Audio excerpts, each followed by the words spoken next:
მთლიანად შეიცვალა. სრულიად ახალი ტიპის ურავის საშუალება შეიქმნა.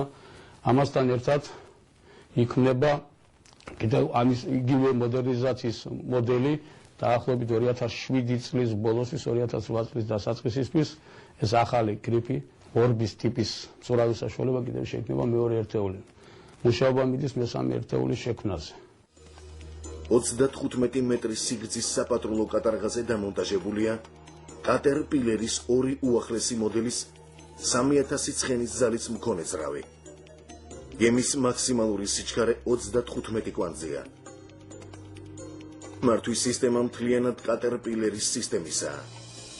კატარღაზე დამონტაჟებულია თანამედროვე სარადარო სისტემა. მის შეიარაღებაში დეშეკას ტიპის ორი ტყვიამფრქვევი შედის. ორბის მთავარი ღირსებაა მაღალი სიჩქარე, მანევრირება და კომფორტი. კატერპილერის სისტემაზე დამონტაჟებულია მართვის იოლი მექანიზმი, რომლის მეშვეობითაც გაუმჯობესდა როგორც მანევრირება, ასევე სიჩქარე და ფაქტიურად ის პრობლემები, რაც რუსულ პროექტზე იყო, მოხსნილია თავიდან ბოლომდე. სანაპირო დაცვას ხშირად სხვადასხვა ოპერაციების წარმოება უწევს. ასეთ დროს უდიდესი მნიშვნელობა აქვს ურთიერთშეთანხმებულ მოქმედებას. სწორედ ამ მიზნით საერთაშორისო სტანდარტების დონეზე ტარდება სხვადასხვა სახის წვრთნები. ამ მხრივ თურქეთის რესპუბლიკა და საქართველო განსაკუთრებულად თანამშრომლობენ. ჩვენ ძირითადად ვმუშაობთ თურქებთან და ამერიკელებთან. ახლოსა თურქეთის სანაპირო დაცვა ხშირად მოდის და ეს ინერგება სწავლის მეთოდიკა საერთაშორისო სტანდარტების დონეზე, რაც ჩვენთვის ძალიან დიდი მნიშვნელოვანია და აი როცა შემოდის უცხოელი ჩვენთვის ნაცნობია უკვე ის ჩვენ რასაც გვეუბნება და ჩვენგან რას ეთხოვს და ან ჩვენ რო ვითხოვთ ის მისთვის გაუგებარი არაფერი არა. ესა მთელი სისტემა სანაპირო დაცვისა. თურქეთის რესპუბლიკის სანაპირო დაცვის ხომალდი ფოთში 28 მაისს. ზუსტად 10 საათზე ჩამოვიდა.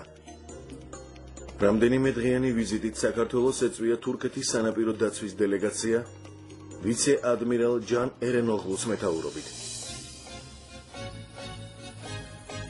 ამ ვიზიტის დროს ხელი მოეწერა მნიშვნელოვან დოკუმენტს თანამშრომლობის გაღრმავების საკითხში.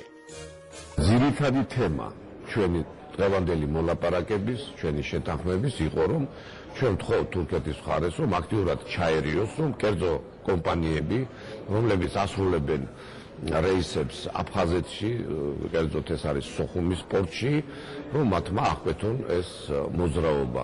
ჩვენ ამის საშუალებები გაგვაჩნიათ, ჩვენ დავაკავეთ რამოდენიმე გემი და კიდეც, მაგრამ როცა პრევენციული ზომები იქნება გატარებული თურქეთის მხრიდან, ეს რა თქმა უნდა ძალიან კარგია და ხელს შეუწყობს, რომ საერთოდ კანონსაწინააღმდეგო ქმედებები ამ მიმართულებით აღკვეთოთ. თურქეთი ნატოს წევრი ქვეყანაა. საქართველო კი დღეს მისი წევრობის რეალური კანდიდატი. სწორედ ამის გამო ჩვენ ვცდილობთ საქართველოს გაუზიაროთ ჩვენი გამოცდილება სანაპირო დაცვის სფეროში. ამას გარდა შავი ზღვის აუზის უსაფრთხოება მნიშვნელოვნად დამოკიდებულია ჩვენი ქვეყნების სანაპირო დაცვაზე. თურქეთ-საქართველოს ერთობლივი წვრთნები 29 მაისს დილიდან დაიწყო. მასში საქართველოს სანაპირო დაცვის რამდენიმე კატარღა და თურქეთის უახლესი თანამედროვე სწრაფმავალი ხომალდი მონაწილეობდა. ეს გემი 2007 წელს საგანგებოდ სანაპირო დაცვისთვის შეიქმნა. 35 მეტრის სიგრძის ხომალდს 3500 ცხენის ზალიანი ძრავა აქვს. მისი მაქსიმალური სიჩქარე 45 კვანძია. ხომალდზე უახლესი ელექტრონული აპარატურაა.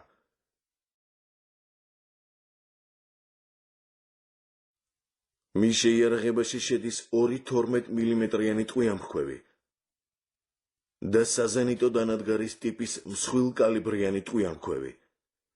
გემზე დამონტაჟებულია ღამის ხედვისა და სითბური დანადგარები. 26 მაისს საქართველოს დამოუკიდებლობის დღეს საქართველოს საზღვრის დამრღვევმა და ოჭამჭირეში ჩასულმა გემმა პორტი ზუსტად ერთ კვირაში დატოვა. მან გეზი ბოსფორის სრუტისკენ აიღო. სწორედ ამ მომენტში საქართველოს სანაპირო დაცვის ფოთის სადგურიდან დამრღვევი გემის დასაკავებლად ხომალდი გაემართა. ამ დროს ხომალდზე ერთ-ერთი მეზღვაური იმყოფებოდა, რომელიც ზღვაში პირველად გავიდა. აფხაზეთის დე-ფაქტო საზღვართან მისვლამდე სრულ სამხედრო მზადყოფნასთან ერთად ახალბედა მეზღვაურის ნათლობის რიტუალი ჩატარდა. კეთილი იყო შენი ფახი ჩვენთან ამ გემზე და როგორც კეთილად და კარგად ამოხვედი, ისე წასულიყავი 100 წლის მერე კიდე. დალიახეს.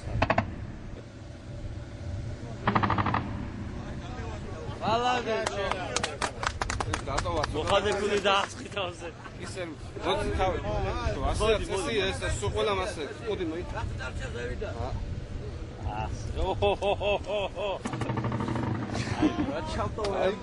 აი არტილერისტი ყოფილიყავი.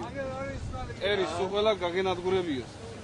უბრალოდ ეს არის ოდით გარმა დარჩენილი საზღვაო წესი, რომელსაც ყველა მეზღვაური ასრულებს.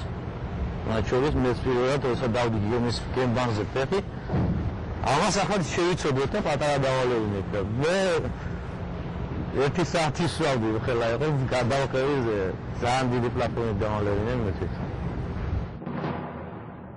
რამდენიმე საათში სანაპირო დაცვის გემმა მანევრის ჩატარებას სცადა, რათა გემისთვის გზა გადაეჭრა. ეს მოქმედება კონტრაბანდისტებისთვის შეუმჩნეველი არ დარჩენილა. მათ თავი რუსეთის ტერიტორიულ წყლებს შეაფარეს და უკვე ამ გზით გაემართნენ ბოსფორისკენ. გემის დაკავების მცდელობა უშედეგო აღმოჩნდა. რიგითი პატრულირებისას და წვრთნების დროს სანაპირო დაცვის პირად შემადგენლობას ხშირად უწევს აფხაზეთის პირობით საზღვართან ყოფნა. მეზღვაურები ხშირად ხოვენ მეთაურს აფხაზეთში გადასვლას და იქ პატრულირების ჩატარებას. ყველა მათგანი დარწმუნებულია, რომ მალე სანაპირო დაცვის სადგურების სოხუმსა და ოჩამჩირეშიც გაიხსნება. ისინი ამ ბაზებზე მსახურობაზე ოცნებობენ. ეს არის ყოველი ბიჭის, ყოველი მეზღვაურის სურვილი, რომ აი ყურნების მერს კითხეთ, განყოფილება რომ გაიხსნება აფხაზეთის ვიწავა იქ სამუჩი, ყველა იქცავა. იმიტომ რომ იციან რომ იქ არიან საჭირო და ეს განვითარება მიიტანონ იქანე და ეგ სიმაღლეზე დააყრენ, რა სიმაღლეზე დღეს ბათუმის და ფოთის განყოფილებები დგას სანაპირო დაცვის. აი ეს ამ მიმართულება და აი ჩვენ ძვერ ჩავეხუტოთ, მივიდეთ ამდენი ხნის განმავლობაში, რასაც და ამას დაგვაშორა თუნდაც აი ჩვენ მეზობელი ქვეყნის პოლიტიკა. ყოველ ზღვაში გასვლაზე, როცა ამა თუ იმ დავალების შესასრულებლად გადივართ, თუ არის ეს კიდე ჩრდილოეთის მიმართულებით თუ დაემთხვა ზღვაში გასვლა, ესე იგი მეთაურს რა თქმა უნდა თხოვნით ვთხოვთ, რომ ხანდახან გადავიდეთ იქით საზღვარზე, ფიქტიურ საზღვარზე, რომ დავათვალიეროთ ის ჩვენი მიდამოები. შორიდან მაინც რო შევალოთ თვალე. დიახ, რა თქმა უნდა, ეს ჩვენი ყველას პირველი და უმთავრესი ოცნება არის, რომ აი მოიტყვენ ძირძველ მიწა-წყალზე მოხდეს არა მარტო ჩემი, არამედ მთლიანად იმ ხალხის დაბრუნება, რომლებსაც მოუწიათ ტერიტორიის დატოვება და ჩემი ოცნება არის, რა თქმა უნდა, არა მარტო დღეს აქ სანაპირო დაცვაში, ფოთის რეგიონში მსახური, არამედ იქ სადაც საჭირო ვიქნები, მეც და არა მარტო მე სხვებთან ერთად წავალ და იქაც ვისაუბრე. რავი, ჩვენია და თუ საშუალება გიქნება, ნაღდად რა რაც აქ ვიქნები, თავს არ გავანებებ, სულითა და გულით ბოლომდე ჩემს საქმეს ამოვწურავ. გასაკეთებას გავაკეთებ.